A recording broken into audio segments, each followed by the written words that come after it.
ನಮಸ್ಕಾರ, ಶುಭ ಮುಂಜಾನೆ, very good morning. ನಾನು ಹರೀಶ್ ನಾಗರಾಜು, ನನ್ನ ಜೊತೆ ಶಕುಂತಲ ಕೂಡ ಜಾಯ್ನ್ ಆಗಿದ್ದಾರೆ. ಇವತ್ತಿನ ನ್ಯೂಸ್ ಕೆಫೆ ಬಿಸಿ ಬಿಸಿಯಾಗೇ ಇದೆ. ಸುದ್ದಿ ಹೇಳೋಕೆ ಮುಂಚೆ ನಿಮ್ಮ ಗಮನಕ್ಕೆ ತಂದುಬಿಡ್ತೀವಿ. ಇವತ್ತು ಮತ್ತು ನಾಳೆ ಎರಡೂ ದಿವಸ ಬೆಳಗ್ಗೆ 9:30 ಸಂಜೆ 6:30 ತನಕ ಬೆಂಗಳೂರಿನ ದ ಲಲಿತ್ ಅಶೋಕ್ ಹೋಟೆಲ್ನಲ್ಲಿ ಎಜುಕೇಷನ್ ಎಕ್ಸ್ಪೋ ನಡೀತಾ ಇದೆ. ಡ್ರೀಮ್ ಸ್ಕೂಲ್ ಎಕ್ಸ್ಪೋ ನಡೀತಾ ಇದೆ. ನಿಮ್ಮ ಮಕ್ಕಳನ್ನ ಯಾವ್ಯಾವ ಶಾಲೆಗೆ ಸೇರಿಸಬೇಕು ಅದ್ರ ಬಗ್ಗೆ ಮಾಹಿತಿ ಬೇಕಲ್ಲ. ಬೆಂಗಳೂರಲ್ಲಿ ಎಷ್ಟು ಅಂತ ಓಡಾಡೋದು, ಆ ಮೂಲೆ ಈ ಮೂಲೆ ಎಲ್ಲ ಇರುತ್ತೆ. ಸೊ ಒಂದೇ ಸೂರಿನಡಿ ಎಲ್ಲ ಶಾಲೆಯವರು ಕೂಡ ಅವರ ಇಡೀ ತಂಡ ಮಾಹಿತಿ ಕೊಡೋಕೆ ಅಂತಲೇ ಬಂದಿರ್ತಾರೆ. ಸೊ ನಿಮ್ಮ ಮಕ್ಕಳನ್ನ ಕರ್ಕೊಂಡು ಆರಾಮಾಗಿ ಬರ್ಬೋದು. ದಿ ಲಲಿತ್ ಅಶೋಕ್ ಹೋಟೆಲ್ಗೆ ಎಂಟ್ರಿ ಫ್ರೀ, ಏನು ತಲೆ ಕೆಡಿಸ್ಕೊಬೇಡಿ. ಜೊತೆ ಎಕ್ಸೈಟಿಂಗ್ ಗೇಮ್ಸ್ ಇರುತ್ತೆ, ಮಕ್ಕಳಿಗೆ ಡ್ರಾಯಿಂಗ್ ಕಾಂಪಿಟೇಷನ್ ಇರುತ್ತೆ, ಇನ್ನೂ ಏನೇನೋ ಎಲ್ಲ ಗೆದ್ಕೊಂಡು ಹೋಗ್ಬೋದು. ಹಂಗೆ ನೋಡೋಕೋದ್ರೆ ರಾಜಕೀಯ ವಲಯದಿಂದ ಬರ್ತಿರುವಂತಹ ಬ್ರೇಕಿಂಗ್ ನ್ಯೂಸ್. ಅಪ್ಪನಿಗೆ ಕೈ ತಪ್ಪಿತ್ತು ಸಚಿವ ಸ್ಥಾನ, ಮಗಳು ಗರಂ ಆಗಿದ್ದಾರೆ. ಸೊ ಅಪ್ಪ ಯಾರು, ಮಗಳು ಯಾರು? Breaking news.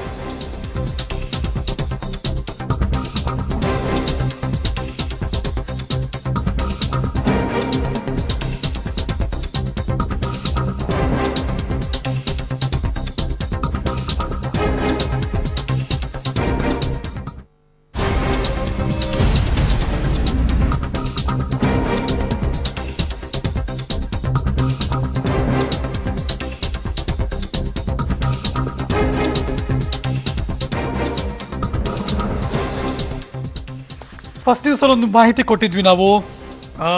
ಜಯನಗರದ ಶಾಸಕಿ ಯಾರಿದ್ದಾರೆ, ಸೌಮ್ಯ ರೆಡ್ಡಿ, ಅವರ ತಂದೆಯವರಿಗೆ ಅಫ್ಕೋರ್ಸ್ ಸಚಿವ ಸ್ಥಾನ ಸಿಕ್ಕಿಲ್ಲ ಅಂತ ಒಂದು ರೀತಿ ವ್ಯಂಗ್ಯವಾಗಿ ಅವರು ಟ್ವೀಟ್ ಮಾಡಿದ್ರು.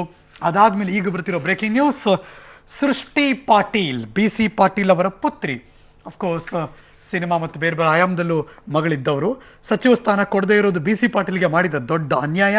ಹಿರೇಕೆರೂರು ರಟ್ಟೆಹಳ್ಳಿ ತಾಲೂಕಿಗೆ ಮಾಡಿದ ದೊಡ್ಡ ಅನ್ಯಾಯ. BC ಪಾಟೀಲ್ಗೆ ಸಚಿವ ಸ್ಥಾನದ ಅರ್ಹತೆ ಇದ್ದರೂ ಕಾಂಗ್ರೆಸ್ ಸ್ಥಾನವನ್ನು ಕೊಟ್ಟಿಲ್ಲ. ಕಾಂಗ್ರೆಸ್ ಹೈಕಮಾಂಡ್ ವಿರುದ್ಧ BC ಪಾಟೀಲ್ ಪುತ್ರಿ ಇದೀಗ ಕೆಂಡಾಮಂಡಲವಾಗಿದ್ದಾರೆ. ಟ್ವೀಟ್ ಮಾಡಿದ್ದಾರೆ ಸೃಷ್ಟಿ ಪಾಟೀಲ. ನೀವು ನೋಡ್ತಿರುವಂಥ ಎರಡು ಬೆಳವಣಿಗೆಗಳು, ಅಪ್ಪಂದಿರಿಗೆ ಕೈ ತಪ್ಪಿದೆ ಅನ್ನೋ ದೃಷ್ಟಿಯಿಂದ ಮಕ್ಕಳಿಬ್ಬರು ಕೂಡ ಈ ಮೂಲಕ ಪಕ್ಷಕ್ಕೆ ಬಿಸಿ ಮುಟ್ಟಿಸುವಂತಹ, ತಮ್ಮ ಇರಾದೆಯನ್ನು ವ್ಯಕ್ತಪಡಿಸುವಂಥ ಕೆಲಸ ಕೈ ಹಾಕಿದ್ದಾರೆ.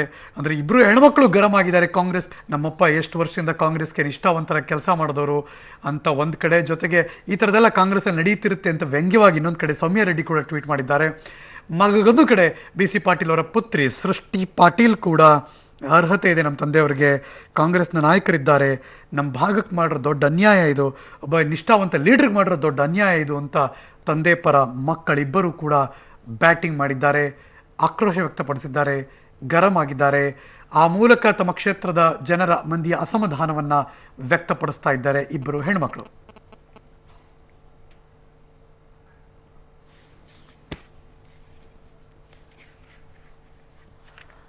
ಬರೋಬ್ಬರಿ 8 ತಿಂಗಳಿನಿಂದ ಹೊಂಚ ಹಾಕಿ ಕಾದಂತೆ ಕಾಣ್ತಾ ಇತ್ತು ಈ ಟೈಮ್ಗಾಗಿ ಬಿಜೆಪಿ. ಇದು ಒಂದ್ ರೀತಿ ಬಿಜೆಪಿಗೆ ಸಕಾಲ ಅಂತ ಹೇಳ್ಬೋದು. ಯಾಕಂದ್ರೆ ಸಂಪುಟ ವಿಸ್ತರಣೆ ಆಗುವಂತಹ ಸಂದರ್ಭದಲ್ಲಿ ಆ ಸಮಯವನ್ನ ತನ್ನ ಲಾಭ ಮಾಡ್ಕೊಳ್ಳೋದಕ್ಕೆ ಬಿಜೆಪಿ ಈ ಟೈಮ್ಗಾಗಿ ಕಾದು ಕುಳಿತಂತೆ ಕಾಣ್ತಾ ಇದೆ.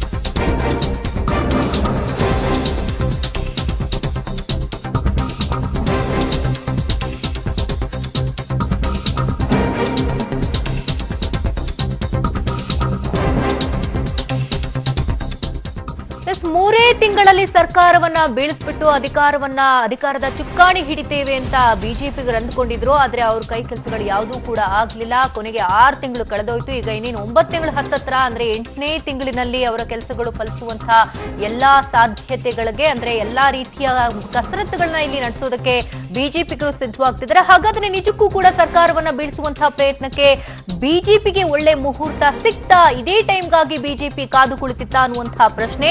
ಮಂತ್ರಿಗಿರಿ ಸಿಗುತ್ತೆ ಅಂದ್ಕೊಂಡಿದ್ದ ಕೆಲ ಶಾಸಕರಿಗೆ ಈಗಾಗಲೇ ನಿರಾಸೆ ಕಾದಿದೆ. ಹಾಗಾಗಿ ಗುಂಪು ಕಟ್ಕೊಂಡು ಓಡಾಡ್ತಾ ಇದ್ದಂತಹ ಕ್ಯಾಬಿನೆಟ್ಗೂ ಬಾರದಂತಹ ಚಮಕ್ ಕೊಟ್ಟಿದ್ದಂತಹ ಜಾರಕಿಹೊಳಿಗೆ ಶಾಕ್ ಕೂಡ ಕಾದಿದೆ. ಪಕ್ಷೇತರ ಶಾಸಕರು ಆಗಿದ್ದಂತಹ ಅರಣ್ಯ ಇಲಾಖೆ ಸಚಿವ ಶಂಕರ್ಗೂ ಕೂಡ 8 ತಿಂಗಳಷ್ಟೇ ಮಂತ್ರಿ. ಹಾಗಾದ್ರೆ ಆಪರೇಷನ್ ಕಮಲಕ್ಕೆ ಇದೇ ಒಳ್ಳೆ ಟೈಮ್ ಕೂಡಿ ಬಂತ ಅನ್ನುವಂಥದ್ದು. ಯಾರೋ ಒಬ್ರು ಇಬ್ರು ಅನ್ನೋದಷ್ಟೇ ಅಲ್ಲ, 7-8 ಜನರ ಮೇಲೆ ಸೆಳೆಯಬೇಕು ಭಾರತೀಯ ಜನತಾ ಪಕ್ಷ ಹಂಗೆ ನೋಡಕ್ ಹೋದ್ರೆ. ಸೊ ಹಾಗಿದ್ರೆ ಕಾಂಗ್ರೆಸ್ನ ಅಸಮಾಧಾನಿತರೇ ಈಗ ಭಾರತೀಯ ಜನತಾ ಪಕ್ಷದ ಟಾರ್ಗೆಟ್. ಕೈಯಲ್ಲಿ ಮಂತ್ರಿ ಸ್ಥಾನ ಕಳ್ಕೊಂಡ ರಮೇಶ್ ಜಾರಕಿಹೊಳಿ ಬಿಜೆಪಿಗೆ ಹೋಗ್ತಾರಾ? Breaking news.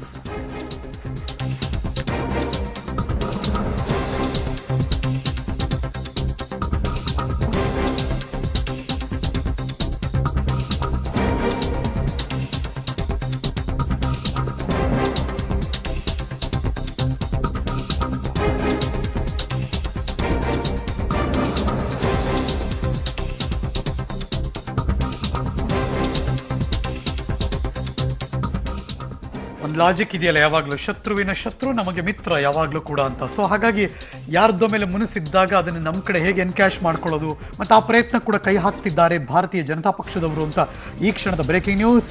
ಜಾರಕಿಹೊಳಿ ಮೂಲಕ ಬಳ್ಳಾರಿಯಲ್ಲಿರುವಂತಹ ಕೈ ಅಸಮಾಧಾನಿತ ಶಾಸಕರ ಸಂಪರ್ಕಕ್ಕೆ ಪ್ರಯತ್ನ ಪಡಲಾಗ್ತಾ ಇದೆ. ಯಾರೆಲ್ಲ ನಮಗೆ ಸಿಗಬೇಕಾಗಿತ್ತು ಸಿಕ್ಕಿಲ್ಲ ಅಂತ ಕೊತ ಕುದೀತಿದ್ದಾರೋ ಅವ್ರನ್ನೆಲ್ಲ ಸಂಪರ್ಕ ಮಾಡುವಂತೆ ಸೂಚನೆ ರವಾನೆಯಾಗಿದೆಯಂತೆ. ಈಗಾಗಲೇ ಶೆಟ್ಟರ್, ಶ್ರೀರಾಮುಲು, ಆರ್ ಅಶೋಕ್, ಉಮೇಶ್ ಕತ್ತಿ, ವಿಜಯೇಂದ್ರಗೆ ಯಡಿಯೂರಪ್ಪನವರು ಒಂದು ನಿರ್ದೇಶನ ಕೊಟ್ಟಿದ್ದಾರೆ ಅನ್ನೋದು ಪಬ್ಲಿಕ್ ಟಿವಿಗೆ ಸಿಕ್ಕಿರುವಂಥ ಮಾಹಿತಿ. ಸಚಿವ ಸ್ಥಾನಕ್ಕಾಗಿ ರೆಬಲ್ ಆಗಿ ಓಡಾಡ್ತಾ ಇದ್ದಂತಹ ಶಾಸಕರಿಗೆ ಕಾಂಗ್ರೆಸ್ ಸರಿಯಾಗಿ ಬಿಸಿ ಮುಟ್ಟಿಸಿದೆ. ಈ ಬಾರಿಯ ಸಂಪುಟ ವಿಸ್ತರಣೆಯಲ್ಲಿ ಶಾಸಕರಾದಂತಹ ನಾಗೇಂದ್ರ, ಆನಂದ್ ಸಿಂಗ್ ಹಾಗೆ ಭೀಮಾ ನಾಯ್ಕ್, ಸುಧಾಕರ್ ಸೇರಿದಂತೆ ಹಲವು ಹೆಸರುಗಳು ಕೂಡ ಕೇಳಿ ಬಂದಿತ್ತು. ಆದರೆ ಬಂಡಾಯ ಮತ್ತು ಅಶಿಸ್ತಿನ ಕಾರಣ ರಮೇಶ್ ಜಾರಕಿಹೊಳಿ ಮತ್ತು ಸುಧಾಕರನ್ನೇ ಕೈಬಿಡಲು ನಿರ್ಧಾರ ಮಾಡಲಾಗಿತ್ತು.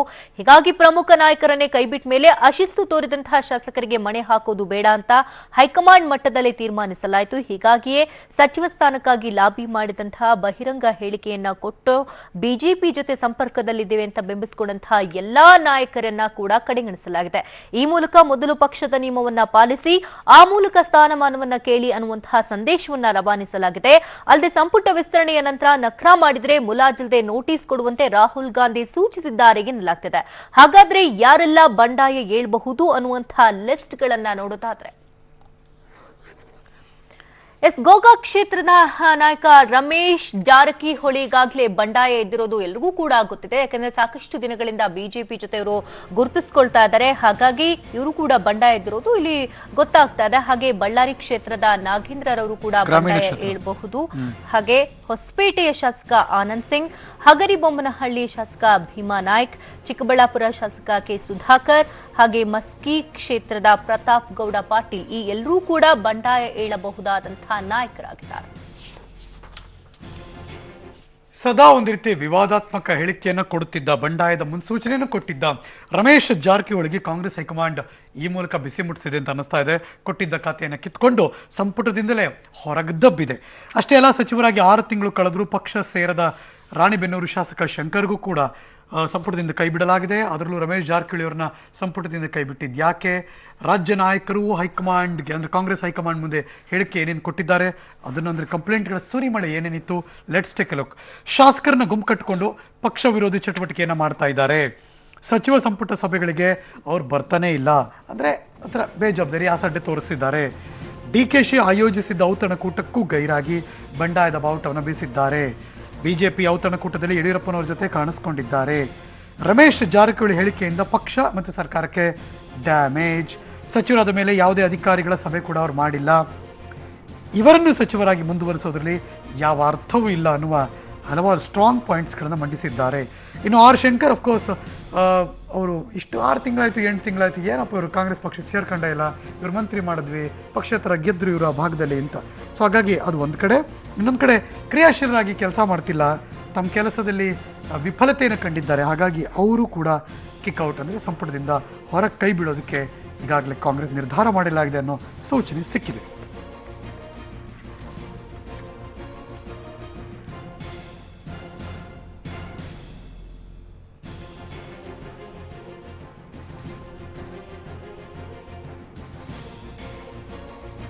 ಈ ಕ್ಷಣದ ಎಲ್ಲ ಬೆಳವಣಿಗೆಯನ್ನು ಗಮನಿಸ್ತಾ ಇರ್ಬೇಕಾದ್ರೆ ಮತ್ತಷ್ಟು ಮಾಹಿತಿ ಪಡ್ಕೊಳ್ಳೋಣ. ನೇರವಾಗಿ ಬಳ್ಳಾರಿಗೆ ಹೋಗ್ತಿದ್ದೀವಿ.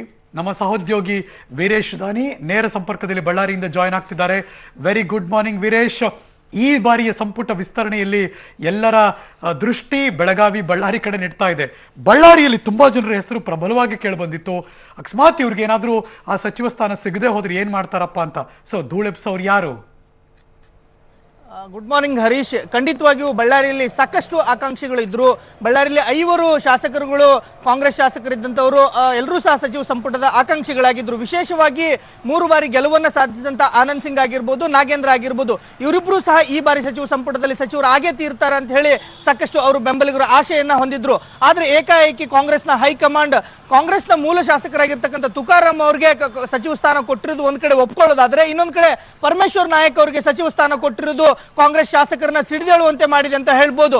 ಆದ್ರೆ ನಾಗೇಂದ್ರ ನೇರವಾಗಿ ರಮೇಶ್ ಜಾರಕಿಹೊಳಿ ಅವರ ಬೆಂಬಲಕ್ಕೆ ನಿಂತಿರೋದ್ರಿಂದ ಅವರಿಗೆ ಸಚಿವ ಸ್ಥಾನ ತಪ್ಪಿದೆ ಅಂತ ಹೇಳಿ ಗೊತ್ತಾಗ್ತಾ ಇದ್ರೆ, ಇನ್ನೊಂದ್ ಕಡೆ ಆನಂದ್ ಸಿಂಗ್ ಅವರು ಕಳೆದ ಬಾರಿ ಏನು ಸದನದಲ್ಲಿ ವಿಶ್ವಾಸಮತ ಯಾಚನೆಯ ಸಂದರ್ಭದಲ್ಲಿ ಅವರು ಗೈರು ಹಾಜರಾಗಿ ಬಿಜೆಪಿ ನಾಯಕರ ಜೊತೆ ಸಂಪರ್ಕದಲ್ಲಿ ಇದ್ದಿದ್ದಕ್ಕೆ ಅವರಿಗೆ ಸಚಿವ ಸ್ಥಾನ ತಪ್ಪಿದೆ ಅಂತ ಹೇಳಿ ಗೊತ್ತಾಗ್ತಾ ಇದೆ. ಹೀಗಾಗಿ ಈ ಇಬ್ಬರು ಶಾಸಕರುಗಳು ಸಹ ಸಿಡಿದೇಳುವಂತ ಸಾಧ್ಯತೆಗಳು ದಟ್ಟವಾಗಿ ಒಂದ್ ಕಡೆ ಕಂಡು ಬರ್ತಾ ಇದೆ. ಇನ್ನೊಂದ್ ಕಡೆ ಪರಮೇಶ್ವರ್ ನಾಯಕ್ ಅವರನ್ನ ಕಳೆದ ಬಾರಿ ಅದೇ ಕಾಂಗ್ರೆಸ್ನ ಹೈಕಮಾಂಡ್ ನ ನಾಯಕರುಗಳು ಅವರನ್ನ ಸಚಿವ ಸ್ಥಾನದಿಂದ ಕೆಳಗಿಳಿಸಿದಂತ ಸಂದರ್ಭದಲ್ಲಿ ಇದೀಗ ಅವರಿಗೆ ಸಚಿವ ಸ್ಥಾನಕ್ಕೆ ಮಣೆ ಹಾಕಿರುವ ಹಿನ್ನೆಲೆಯಲ್ಲಿ ನಾಗೇಂದ್ರ ಮತ್ತು ಆನಂದ್ ಸಿಂಗ್ ಅವರು ಬಹುದೊಡ್ಡ ಆದಂತಹ ಅಸಮಾಧಾನವನ್ನ ಹೇಳುವಂತ ಸಾಧ್ಯತೆಗಳಿವೆ ಅಂತ ಹೇಳ್ಬೋದು ಹರೀಶ್. ಆ ಭಾಗದಲ್ಲಿ ಈಗ ಕಾಂಗ್ರೆಸ್ಗೆ ಇರುವಂತಹ ದೊಡ್ಡ ಚಾಲೆಂಜ್, ಒಂದ್ ಕಡೆ ಎಲ್ಲರಿಗೂ ಕೊಡಕ್ಕಾಗಲ್ಲ ಸಚಿವ ಸ್ಥಾನವನ್ನ, ಬಟ್ ಅವ್ರಿಗೆ ಸಮಾಧಾನ ಮಾಡಬೇಕು, ಪಕ್ಷದಲ್ಲಿ ಉಳಿಸ್ಕೊಳ್ಬೇಕು ಅನ್ನೋದಾದ್ರೆ ಡಿ ಕೆ ಶಿವಕುಮಾರ್ ಮತ್ತು ಮಾಜಿ ಮುಖ್ಯಮಂತ್ರಿ ಸಿದ್ದರಾಮಯ್ಯನವರಿಗೆ ದೊಡ್ಡ ಚಾಲೆಂಜ್ ಏನು ಇವಾಗ? ಖಂಡಿತವಾಗಿಯೂ ಸಿದ್ದರಾಮಯ್ಯನವರಿಗೆ ಬಹುದೊಡ್ಡ ಚಾಲೆಂಜ್ ಅಂತಾನೆ ಹೇಳ್ಬೋದು. ಯಾಕಂತಂದ್ರೆ ಕಾಂಗ್ರೆಸ್ ಪಕ್ಷ ಕಳೆದ ಚುನಾವಣೆ ಸಂದರ್ಭದಲ್ಲಿ ಕಷ್ಟದಲ್ಲಿದೆ ಅಂತ ಹೇಳಿ ಗೊತ್ತಾದಂತ ಸಂದರ್ಭದಲ್ಲಿ ಸಿದ್ದರಾಮಯ್ಯನವರು ನಾಗೇಂದ್ರ ಮತ್ತು ಆನಂದ್ ಸಿಂಗ್ ಅವರಿಗೆ ಸಾಕಷ್ಟು ಮುಸಲತ್ತನ್ನ ಮಾಡಿ ಅವರಿಗೆ ಪಕ್ಷದಲ್ಲಿ ಸೂಕ್ತ ಸ್ಥಾನಮಾನಗಳನ್ನ ಕೊಡ್ತೀವಿ, ಅಧಿಕಾರಕ್ಕೆ ಬಂದ್ರೆ ಸಚಿವ ಸ್ಥಾನವನ್ನು. ಇದೀಗ ನಮ್ಮ ಜೊತೆ ದೂರವಾಣಿ ಸಂಪರ್ಕದಲ್ಲಿ BC ಪಾಟೀಲ್ ಅವರ ಮಗಳು ಸೃಷ್ಟಿ ಪಾಟೀಲ್ ದೂರವಾಣಿ ಸಂಪರ್ಕದಲ್ಲಿದ್ದಾರೆ. ಸೃಷ್ಟಿ ಅವರೇ ನಮಸ್ಕಾರ. ನಮಸ್ತೆ.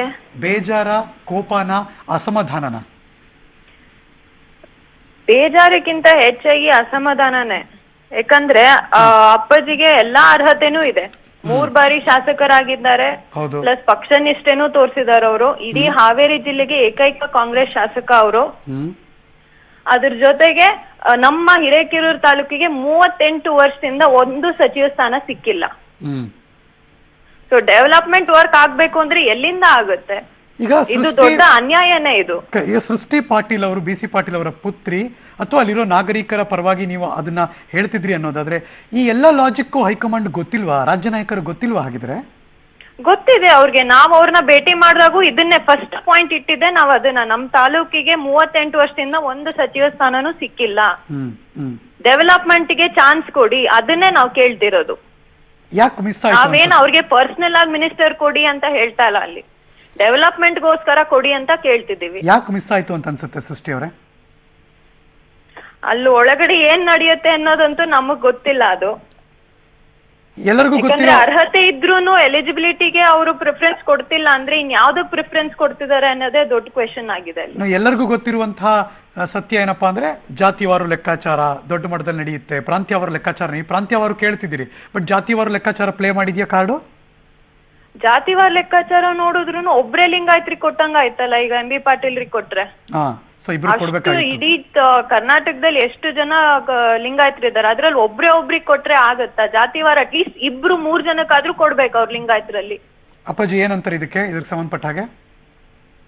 ಅವರು ಬೇಜಾರಾಗಿದ್ದಾರೆ. ಯಾಕಂದ್ರೆ ಪಕ್ಷ ನಿಷ್ಠೆನ್ ತೋರ್ಸಿದವ್ರು ಅವ್ರು ಯಾವಾಗ್ಲೂನು. ಪಕ್ಷಕ್ಕೋಸ್ಕರ ಏನ್ ಹೇಳಿದ್ರು ಅವ್ರು ಮಾಡಿದ್ದಾರೆ. ನೋಡೋಣ, ಜನ ಸೇರಿದ್ಮೇಲೆ ಏನ್ ತೀರ್ಮಾನ ಮಾಡೋದು ಅಂತ ನೋಡೋದು. ಸೊ ಅದು ಕಂಪ್ಯಾರಿಸನ್ ಹಿರಿಯ ನಾಯಕರಾದಂಥ MB ಪಾಟೀಲ್ ಮತ್ತು BC ಪಾಟೀಲ್ ಅವರ ನಡುವೆ ಟಗಾಫಾರ್ ನಡೆದು ಫೈನಲಿ ಜಾತಿ ಒಂದೇ ಎಲ್ಲ ಒಂದೇ, ಇನ್ನೊಬ್ರು ಕೊಡ್ಬೇಕು ಅನ್ನೋ ನಿಟ್ಟಲ್ಲಿ ಅವರು ಕೊಟ್ಟಿದ್ದ ಹಾಗಿದ್ರೆ ಅಂತನಾ?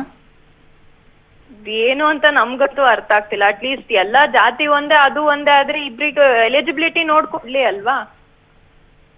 ಅದನ್ನೇ ನಾವ್ ಹೇಳೋದು, ಇನ್ನೇನು ಹೇಳಲ್ಲ. ಬೇರೆಯವ್ರಿಗೆ ಯಾರಿಗೂ ಕೊಟ್ಬಿಟ್ಟಿದ್ದಾರೆ ಎಲಿಜಿಬಿಲಿಟಿ ಇಲ್ದೇದವ್ರಿಗೆ ಅಂತ ಅನ್ಸುತ್ತಾ ಸೃಷ್ಟಿ ಅವರೇ? ಇಲ್ಲ, ಎಲ್ಲಾರ್ಗೂನು ಎಲಿಜಿಬಿಲಿಟಿ ಇರುತ್ತೆ, ಬಟ್ ಇವ್ರದ್ದು ಯಾಕೆ ಕನ್ಸಿಡರ್ ಮಾಡಿಲ್ಲ ಅನ್ನೋದು ಅರ್ಥ ಆಗ್ತಿಲ್ಲ. That is the main question. So ಪಕ್ಷ ನಿಷ್ಠೆ ತೋರಿಸಿದ್ರು. ಎಷ್ಟೋ ಜನ ಆಪರೇಷನ್ ಕಮಲ ಬಂದಾಗ್ಲೂ ಕೂಡ ತಲೆ ಕೆಡಿಸ್ಕೊಳ್ಳಿಲ್ಲ. ಹೌದು, ನಾನು ಕಾಂಗ್ರೆಸ್ ಅವಾಗ ಏನ್ ಕಡಿಮೆ ಬಂದಿಲ್ಲ, ಎಲ್ಲಾರ್ಗುನು ಅವಾಗ ಆಪರೇಷನ್ ಕಮಲ ನಡೆದಾಗ ಬಹಳ ಆಫರ್ಸ್ ಗಳು ಬಂತು. ಬಟ್ ಅಂದ್ರೂ ಇವ್ರ ಪಕ್ಷ ನಿಷ್ಠೆ ತೋರಿದ್ರು ಅದಕ್ಕೆ ರೆಸ್ಪಾಂಡ್ ಮಾಡ್ತಿಲ್ಲ ಅಂದ್ರೆ ಆಫರ್ ಅವತ್ತು ಬಂದಿತ್ತು, ನಾನು ಕಾಂಗ್ರೆಸ್ಸಿಗ ನಿಷ್ಠಾವಂತ ಅಂದಾಗ. ಇವಾಗೆಲ್ಲೋ ಬೇಜಾರಾಗಿದೆ ಅಪ್ಪಾಜಿಗೆ, ಈ ಕುಟುಂಬಕ್ಕೆ ಬೇಜಾರಾಗಿದೆ, ಆ ಪ್ರಾಂತ್ಯಕ್ಕೆ ಬೇಜಾರಾಗಿದೆ ಅಂದಾಗ ಏನಾದ್ರು ಬೇರೆ ಮನಸ್ಸು ಮಾಡ್ತಾರಾ ಅಪ್ಪಾಜಿ? ಗೊತ್ತಿಲ್ಲ ಅದ್ರ ಬಗ್ಗೆ. ಇವತ್ತು ಜನ ಬರ್ತಾರೆ ಮನೆಗೆ, ಯಾಕಂದ್ರೆ ನಮ್ಕಿಂತ ಹೆಚ್ಚಾಗಿ ಜನಕ್ಕೂ ಬೇಜಾರಾಗಿದೆ. ಸೊ ಜನ ಏನ್ ತೀರ್ಮಾನ ತಗೋತಾರೆ, ಯಾಕಂದ್ರೆ ಮುಂಚೆಯಿಂದನೂ ಅಪ್ಪಾಜಿ ಅದನ್ನೇ ಹೇಳೋದು, ನನ್ ಜನನೇ ನನ್ ಹೈಕಮಾಂಡ್ ಅಂತ. ಸೊ ಅವ್ರು ಏನ್ ತೀರ್ಮಾನ ಮಾಡ್ತಾರೆ ಅದಕ್ಕೆ ನಾವು ಬದ್ಧವಾಗಿರ್ತೀವಿ. ಈ ಡಿಸಿಷನ್ ಬಂದ ತಕ್ಷಣ ಕೊನೆದಾಗ ನನ್ನ ಪ್ರಶ್ನೆ, ಅಪ್ಪಾಜಿ ಮನಸ್ಸಲ್ಲಿ ಏನಿತ್ತು, ಏನ್ ಹೇಳಿದ್ರು ಆಕ್ಚುಲಿ ಡಿಸಿಷನ್ ಬಂದಾಗ? ಹೇಳಿ. ಈ ಡಿಸಿಷನ್ ಬಂತಲ್ಲ ಈಗ ಸಂಪುಟಕ್ಕೆ ಅವ್ರನ್ನ ತೆಗೆದುಕೊಳ್ಳಲಾಗಲ್ಲ ಅಂದಾಗ ಏನ್ ರಿಯಾಕ್ಷನ್ ಕೊಟ್ರು ಅಪ್ಪಾಜಿ ಮನೇಲಿ? ಅವರು ಸುಮ್ನೆ ಇದ್ರು, ಮತ್ತೆ ಇನ್ನೇನು ಮಾತಾಡ್ಲಿಲ್ಲ. ನೋಡೋಣ, ನಮ್ಗೂ ಟೈಮ್ ಬರುತ್ತೆ, ಇಷ್ಟೇನೆ, ಇನ್ನೇನು ಇಲ್ಲ. ಅಂದ್ರೆ ಕಾದು ನೋಡೋ ತಂತ್ರ ಇದೆಯಾ ಅಥವಾ ಇಲ್ಲ ರೆಬಲ್ ಆಗೋ ತಂತ್ರ ಇದೆಯಾ? ನೋಡೋಣ, ಟೈಮ್ ಇದೆ. Will wait for the time. Patience ಇದೆ ಇನ್ನು? ಹೇಳಿ. ಪೇಷನ್ಸ್ ಇದೆ ಇನ್ನು, ತಾಳ್ಮೆ ಇದೆ? ಪೇಷನ್ಸ್ ಇದೆ, ತಾಳ್ಮೆನೂ ಇದೆ. ತಾಳ್ಮೆ ಒಂದು ಲಿಮಿಟ್ ಇರುತ್ತೆ. ಆ ಲಿಮಿಟ್ ನ ಕ್ರಾಸ್ ಮಾಡಿದ್ರೆ ಮುಂದೆ ಏನಾಗುತ್ತೆ ನೋಡೋಣ. ಯಾಕಂದ್ರೆ ಸಾಧು ಲಿಂಗಾಯತ್ರಲ್ಲಿ ಇವ್ರೊಬ್ರೇ ಇರೋದು, ಅದನ್ನು ಕನ್ಸಿಡರ್ ಮಾಡ್ಬೇಕಲ್ವಾ ಅವರು. ಯಾವ್ದನ್ನು ಕನ್ಸಿಡರೇಷನ್ ತಗೋತಿಲ್ಲ ಅಂದ್ರೆ we don't know what is happening. Let's see ಸಂಜೆ ಒಳಗೆ ಅದ್ರ ಬಗ್ಗೆ ಏನ್ ಗೊತ್ತಾಗುತ್ತೆ ಅಂತ. ಥ್ಯಾಂಕ್ ಯು ಸೃಷ್ಟಿ ಪಾಟೀಲ್ ಅವರೇ ಪಬ್ಲಿಕ್ ಟಿವಿ ಜೊತೆ ಮಾತಾಡಿದ್ದಕ್ಕೆ. ಈಗಾಗಲೇ ಸರ್ಕಾರ ರಚನೆ ಮಾಡಿ 8 ತಿಂಗಳು ಕಳೆದು ಹೋಗಿದೆ. 8 ತಿಂಗಳ ಹರಿಯದ ಕಾಂಗ್ರೆಸ್ ಜೆಡಿಎಸ್ ಮೈತ್ರಿ ಸರ್ಕಾರಕ್ಕೆ ಇವತ್ತು ಮತ್ತೊಮ್ಮೆ ಪುನರ್ರಚನೆ ಭಾಗ್ಯ ದೊರೆತಿದೆ. ಇಬ್ಬರು ಹಾಲಿ ಸಚಿವರನ್ನ ತೆಗೆದುಹಾಕಿ ಹೊಸದಾಗಿ 8 ಮಂದಿಯನ್ನ ಮಂತ್ರಿ ಮಾಡುವುದಕ್ಕೆ ಕಾಂಗ್ರೆಸ್ ಹೈಕಮಾಂಡ್ ಈಗಾಗಲೇ ಓಕೆ ಅಂತ ಹೇಳಿದೆ.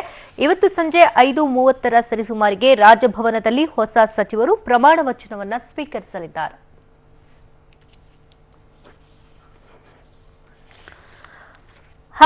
ಯಾರ್ಯಾರಿಗೆ ಕುರ್ಚಿ ಭಾಗ್ಯ ಅನ್ನುವ ಲಿಸ್ಟ್ ಅನ್ನ ನಿಮ್ಮ ಗಮನಕ್ಕೆ ಕೊಡ್ತಾ ಇದೀವಿ. Let's take A look one by one. ಯಾರ್ಯಾರಿಗೆ ಇವತ್ತು ಉತ್ತರ ಅಂದ್ರೆ ಮಂತ್ರಿಗಳಾಗಿ ಸ್ವೀಕರಿಸ್ತಾರೆ ಇವತ್ತು ಅಂತ ನಮ್ಮ ಹತ್ರ ಲಿಸ್ಟ್. ಸತೀಶ್ ಜಾರಕಿಹೊಳಿ ಅಮರ್ಕನ್ಮಡಿ ಶಾಸಕರು ST ಕೋಟಾದಡಿ ಅವರೀಗ ಸ್ವೀಕರಿಸ್ತಾರೆ ಅನ್ನೋ ಮಾಹಿತಿ ಇದೆ. MB ಪಾಟೀಲ್ ಲಿಂಗಾಯತ ಬಬಲೇಶ್ವರ ಕ್ಷೇತ್ರ ಅನ್ನೋ ಮಾಹಿತಿ ಇದೆ. ಅದ್ರ ಗೊತ್ತಿಲ್ಲ. BC ಪಾಟೀಲ್ರು ಈ ಕ್ಷಣಕ್ಕೆ ಕೈ ಕೊಟ್ಟರು ಮಾಹಿತಿ ಸಿಗ್ತಾ ಇದೆ. ಹಿರೇಕೆರೂರು ಶಾಸಕರು, ಬಟ್ ಸಿದ್ದರಾಮಯ್ಯವರು ಡೆಲ್ಲಿಲೇ ಇರೋದ್ರಿಂದ ಇನ್ನು ಏನೇನು ಮ್ಯಾಜಿಕ್ ಆಗುತ್ತೋ ಸಂಜೆ ಒಳಗೆ ಗೊತ್ತಿಲ್ಲ. ರಹೀಂ ಖಾನ್ ಮುಸ್ಲಿಂ ಕೋಟಾದಲ್ಲಿ ಬೀದರ್ ಕ್ಷೇತ್ರದ ಮಾನ್ಯ ಶಾಸಕರು. ತುಕಾರಾಮ್ ST ಕೋಟಾದಲ್ಲಿ ಸಂಡೂರು ಕ್ಷೇತ್ರದ ಶಾಸಕರು. ಹೂವಿನಹಡಗಲಿ ಕ್ಷೇತ್ರ ST ಲಂಬಾಣಿ ಕೋಟಾದಲ್ಲಿ ಪರಮೇಶ್ವರ್ ನಾಯಕ್. ಮುಧೋಳ ದಲಿತ ಎಡಗೈ ಆ ಭಾಗಕ್ಕೆ ತಿಮ್ಮಾಪುರ. ಕುಂದಗೋಳದ ಕುರುಬ ಜನಾಂಗಕ್ಕೆ ಸೇರಿದವರು CS ಶಿವಳ್ಳಿಯವರು. ನಿನ್ನೆ ಆರೋಗ್ಯ ಸಚಿವರು ಆಗಲೇ ಕನ್ಫರ್ಮೇಷನ್ ಕೊಟ್ಬಿಟ್ರಪ್ಪ, ಅವ್ರದ್ದಿದೆ ಇವ್ರದ್ದಿದೆ ಅಂತ. ಇವರ ಹೆಸರು ಇತ್ತದ್ರಲ್ಲಿ. MTB ನಾಗರಾಜ್ ದ ರೆಬಲ್ ಶಾಸಕರು, ಕುರುಬರು ಕೋಟಾ ಹೊಸಕೋಟೆ, ಇವ್ರದ್ದು ಕನ್ಫರ್ಮೇಷನ್ ಕೊಟ್ಬಿಟ್ರು ನಿನ್ನೆ. ಹಂಗೆ ನೋಡೋಕೆ ಹೋದರೆ ಲೆಟ್ಸ್ ಸಿ ಸಂಜೆ ಒಳಗೆ ಏನೇನು ಬದಲಾವಣೆ ಆಗುತ್ತೆ ಏನು ಅಂತ.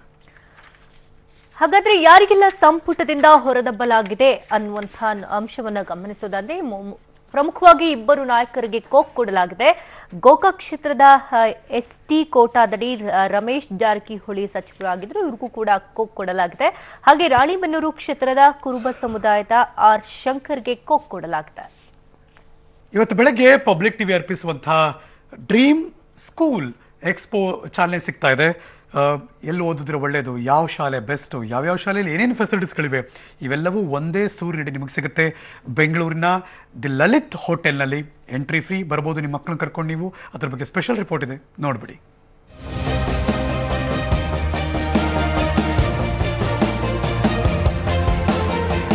ನಿಮ್ಮ ಮಕ್ಕಳನ್ನು ಯಾವ ಶಾಲೆಗೆ ಸೇರಿಸಬೇಕು, ಶಿಕ್ಷಣ ನೀಡುವ ಶಾಲೆಗಳು ಯಾವುದು, ಎಲ್ಲಿ ಓದಿದರೆ ಮಕ್ಕಳ ಭವಿಷ್ಯಕ್ಕೆ ಒಳ್ಳೆಯದು, ಈ ರೀತಿ ಯೋಚನೆ ಮಾಡ್ತಿರೋ ಪೋಷಕರಿಗೆ public TV dream school expo ಆಯೋಜಿಸಿದೆ.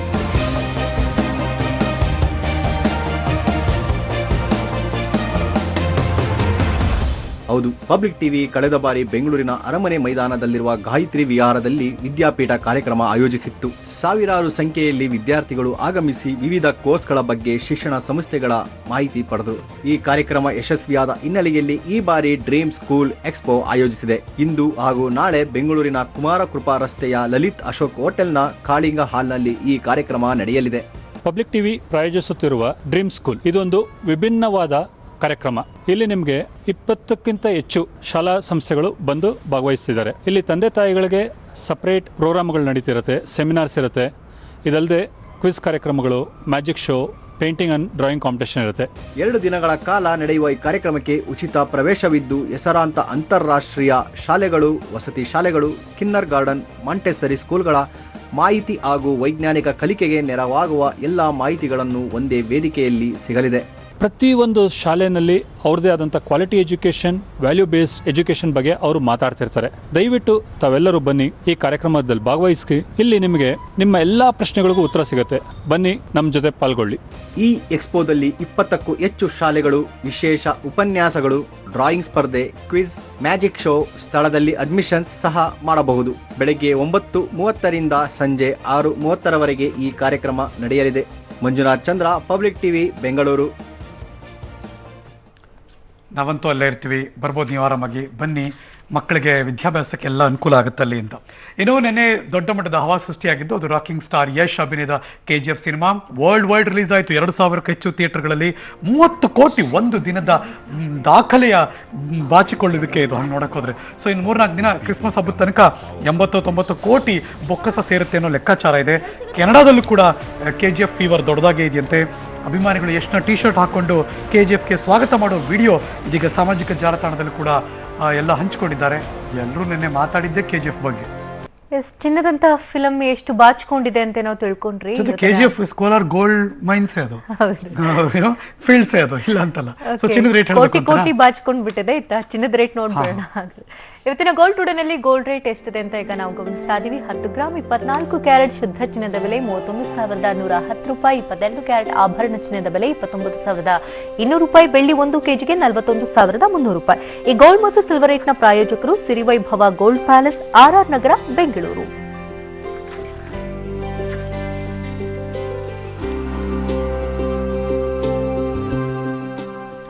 ಓಕೆ, ಮುಗಿತಲ್ವಾ? ಇವತ್ತಿನ ಎಲ್ಲ ನ್ಯೂಸ್ ಮುಗಿಸಿ ನಾನು ಶಕುಂತಲ ಹೋಗ್ಬಿಟ್ಟು ಬರ್ತೀವಿ. ಅಫ್ಕೋರ್ಸ್ ಮನೇಲಿ ಈಗ ಹೊರಟರು ನೀವು ಆರಾಮಾಗಿ ರೀಚ್ ಆಗ್ಬೋದು.